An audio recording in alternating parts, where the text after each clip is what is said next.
Aujourd'hui, je vous propose une lecture du conte de Charles Perrault, Le Petit Poucet.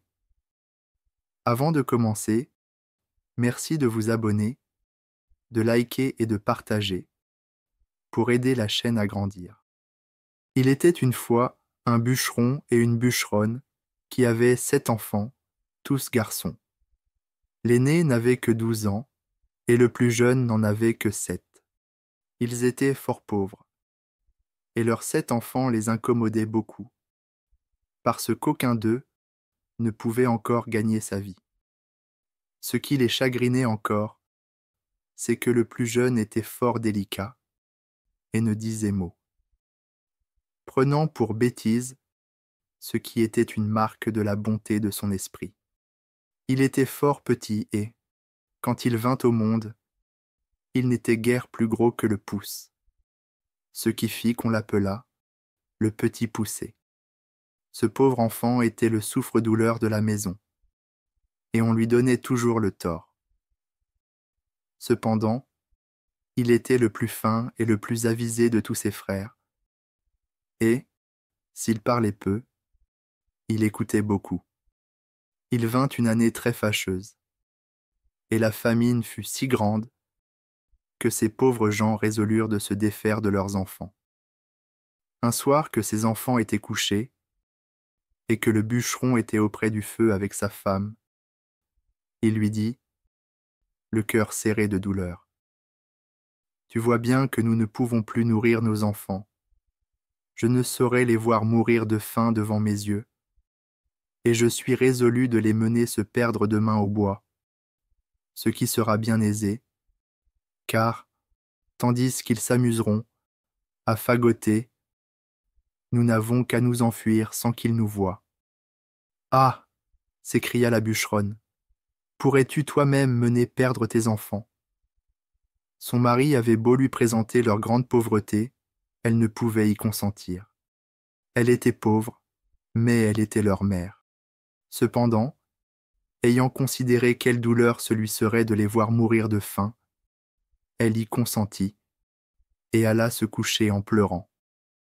Le Petit Poucet entendit tout ce qu'ils dirent, car, ayant entendu qu'ils parlaient d'affaires, il s'était levé doucement et s'était glissé sous l'escabelle de son père pour les écouter sans être vu. Il alla se recoucher et ne dormit point du reste de la nuit, songeant à ce qu'il avait à faire. Il se leva de bon matin et alla au bord d'un ruisseau, où il emplit ses poches de petits cailloux blancs, et ensuite revint à la maison. On partit, et le Petit Poucet ne dit rien de tout ce qu'il savait à ses frères. Ils allèrent dans une forêt fort épaisse, où à 10 pas de distance, on ne se voyait pas l'un l'autre. Le bûcheron se mit à couper du bois, et ses enfants à ramasser des broutilles pour faire des fagots. Le père et la mère, les voyant occupés à travailler, s'éloignèrent d'eux insensiblement, et puis s'enfuirent tout à coup par un petit sentier détourné. Lorsque ces enfants se virent seuls, ils se mirent à crier et à pleurer de toute leur force. Le Petit Poucet les laissait crier, sachant bien par où ils reviendraient à la maison, car en marchant, il avait laissé tomber le long du chemin les petits cailloux blancs qu'il avait dans ses poches. Il leur dit donc, « N'ayez pas peur, mes frères. Mon père et ma mère nous ont laissés ici. Mais je vous ramènerai bien au logis. Suivez-moi seulement. » Ils le suivirent, et il les mena jusqu'à leur maison, par le même chemin qu'ils étaient venus dans la forêt. Ils n'osèrent d'abord entrer, mais ils se mirent tous contre la porte pour écouter ce que disaient leur père et leur mère. Dans le moment que le bûcheron et la bûcheronne arrivèrent chez eux, le seigneur du village leur envoya 10 écus qu'il leur devait il y avait longtemps et dont ils n'espéraient plus rien. Cela leur redonna la vie, car les pauvres gens mouraient de faim. Le bûcheron envoya sur l'heure sa femme à la boucherie. Comme il y avait longtemps qu'elle n'avait mangé, Elle acheta 3 fois plus de viande qu'il n'en fallait pour le souper de 2 personnes. Lorsqu'ils furent rassasiés, la bûcheronne dit : « Hélas, où sont maintenant nos pauvres enfants ? Ils feraient bonne chère de ce qui nous reste là. Mais aussi, Guillaume, c'est toi qui as voulu les perdre. J'avais bien dit que nous nous en repentirions. Que font-ils maintenant dans cette forêt ? Hélas, mon Dieu, les loups les ont peut-être déjà mangés. Tu es bien inhumain d'avoir perdu ainsi tes enfants. » Le bûcheron s'impatienta à la fin, car elle redit plus de 20 fois qu'il s'en repentirait et qu'elle l'avait bien dit. La bûcheronne était toute en pleurs. Hélas, où sont maintenant mes enfants, mes pauvres enfants ? Elle le dit une fois si haut que les enfants, l'ayant entendu, se mirent à crier tous ensemble : « Nous voilà ! Nous voilà !» Elle courut vite leur ouvrir la porte et leur dit en les embrassant : « Que je suis heureuse de vous revoir, mes chers enfants. Vous êtes bien lasses et vous avez bien faim. Et toi, Pierrot, comme tu es sale, viens que je te débarbouille. » Ils se mirent à table et mangèrent d'un appétit qui faisait plaisir au père et à la mère, à qui ils racontaient la peur qu'ils avaient eue dans la forêt, en parlant presque toujours tous ensemble. Ces bonnes gens étaient ravis de revoir leurs enfants avec eux, et cette joie dura tant que les 10 écus durèrent. Mais, lorsque l'argent fut dépensé, ils retombèrent dans leur premier chagrin et résolurent de les perdre encore, et pour ne pas manquer leur coup, de les mener bien plus loin que la première fois. Le petit Poucet entendit la conversation comme il l'avait déjà fait. Il se leva au petit matin, mais trouva la porte de la maison fermée à double tour. Il ne savait que faire. Lorsque la bûcheronne leur ayant donné à chacun un morceau de pain pour leur déjeuner, il songea qu'il pourrait se servir de son pain, au lieu de cailloux, en le jetant par miettes le long des chemins où il passerait.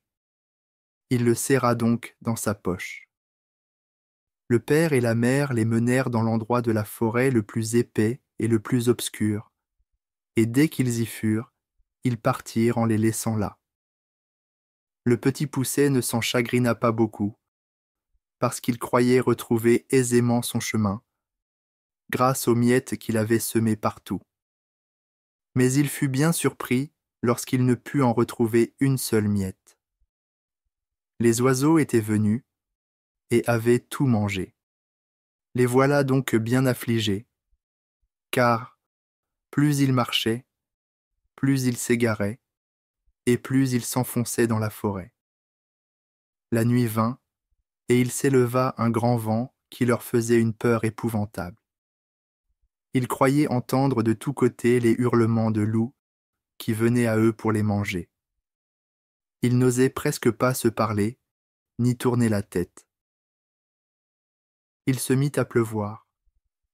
La pluie les perça jusqu'aux os. Ils glissaient à chaque pas et tombaient dans la boue, d'où ils se relevaient tout sales, ne sachant que faire de leurs mains. Le petit Poucet grimpa en haut d'un arbre. Il vit une petite lueur comme celle d'une chandelle, mais qui était bien loin, par-delà la forêt. Il descendit de l'arbre et, lorsqu'il fut à terre, il ne vit plus rien, et cela le désola. Il marcha avec ses frères et la revit en sortant du bois. Ils arrivèrent enfin à la maison où était cette chandelle. Ils frappèrent à la porte, et une bonne femme vint leur ouvrir. Elle leur demanda ce qu'ils voulaient. Le petit Poucet lui dit qu'ils étaient de pauvres enfants qui s'étaient perdus dans la forêt, et qu'ils demandaient à coucher par charité. Cette femme, les voyant tous si jolis, se mit à pleurer et leur dit : « Hélas, mes pauvres enfants, d'où êtes-vous venus ?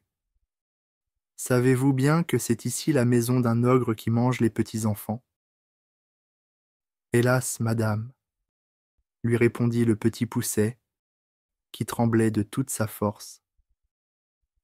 Que ferons-nous ? Il est bien sûr que les loups de la forêt ne manqueront pas de nous manger cette nuit si vous ne voulez pas nous accueillir chez vous. Nous aimons mieux que ce soit monsieur qui nous mange. Peut-être qu'il aura pitié de nous si vous vouliez bien l'en prier.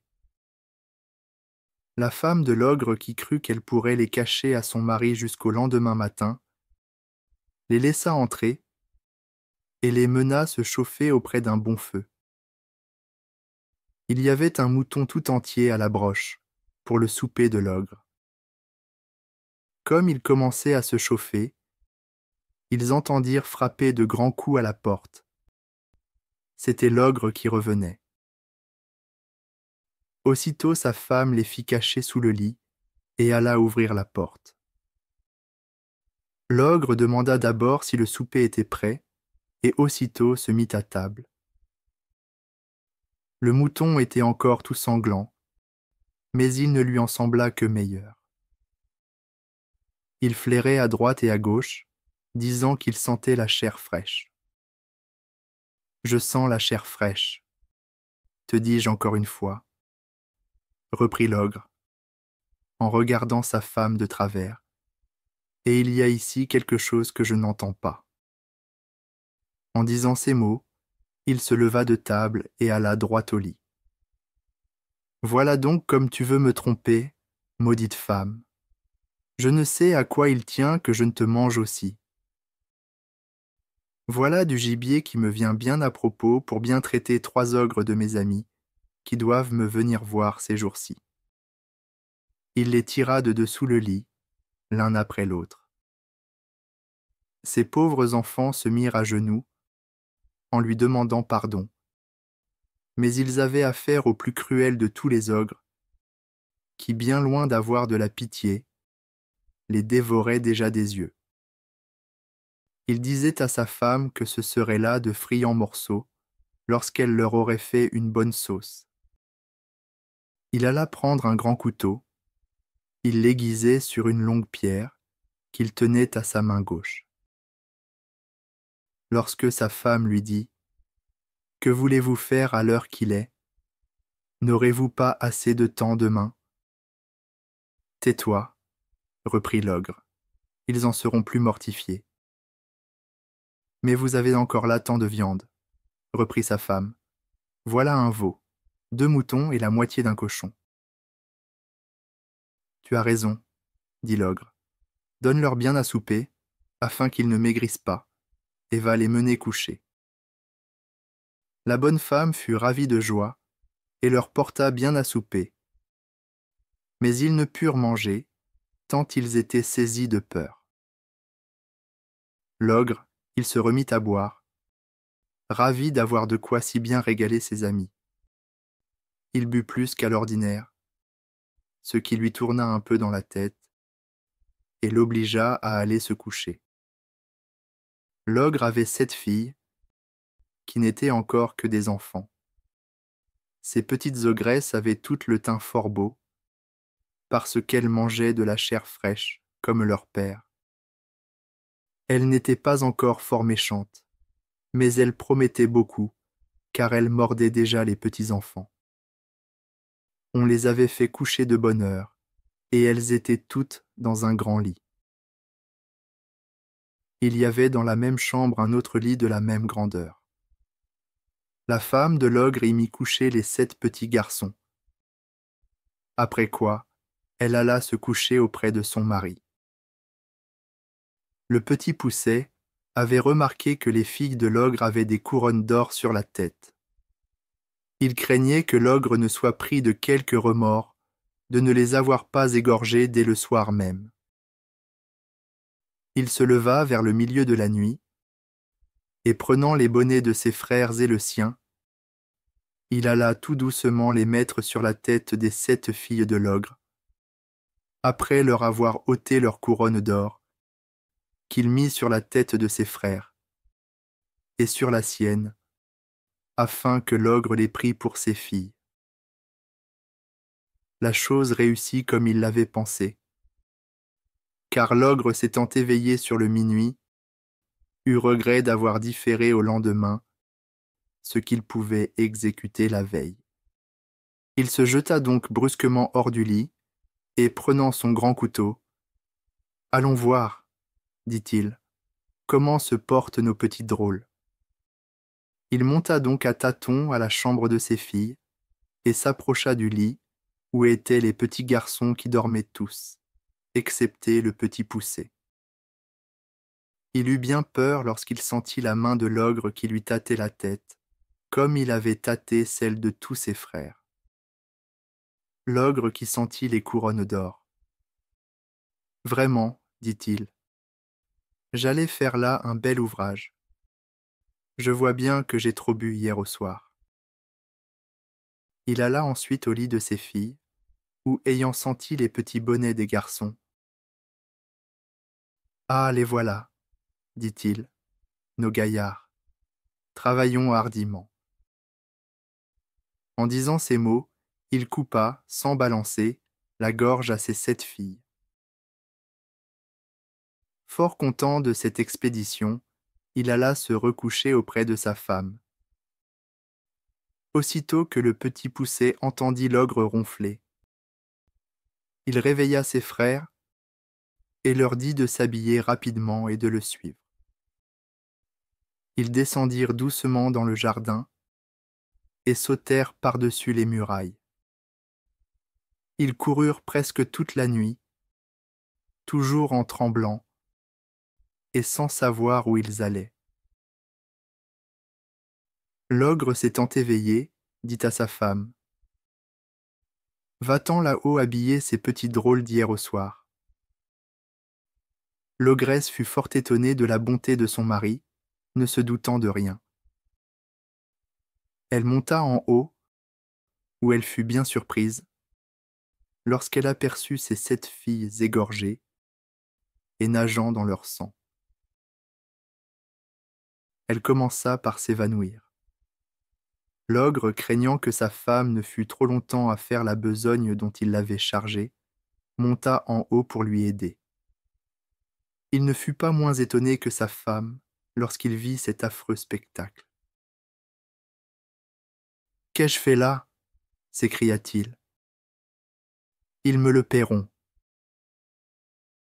Il jeta aussitôt une potée d'eau dans le nez de sa femme, et, l'ayant fait revenir, « Donne-moi vite mes bottes de 7 lieues, afin que j'aille les attraper. » Il se mit en campagne, et après avoir couru bien loin de tous les côtés, enfin, il entra dans le chemin où marchaient ces pauvres enfants, qui n'étaient plus qu'à 100 pas du logis de leur père. Ils virent l'ogre qui allait de montagne en montagne, et qui traversa des rivières aussi aisément qu'il aurait fait le moindre ruisseau.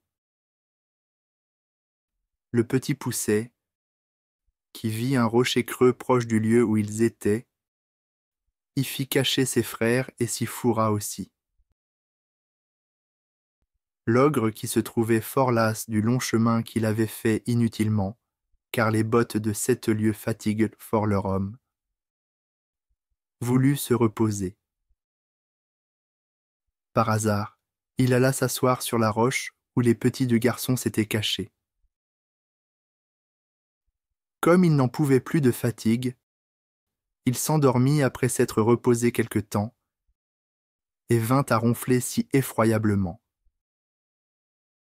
Le petit poucet dit à ses frères de s'enfuir à la maison pendant que l'ogre dormait bien fort et de n'avoir point pitié de lui.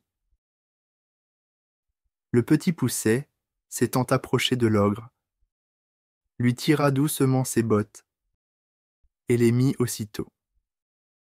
Les bottes étaient fort grandes et fort larges, mais elles avaient le don de s'agrandir et de s'apetisser selon la jambe de celui qui les chaussait, de sorte qu'elles se trouvèrent aussi juste à ses pieds et à ses jambes que si elles eussent été faites pour lui.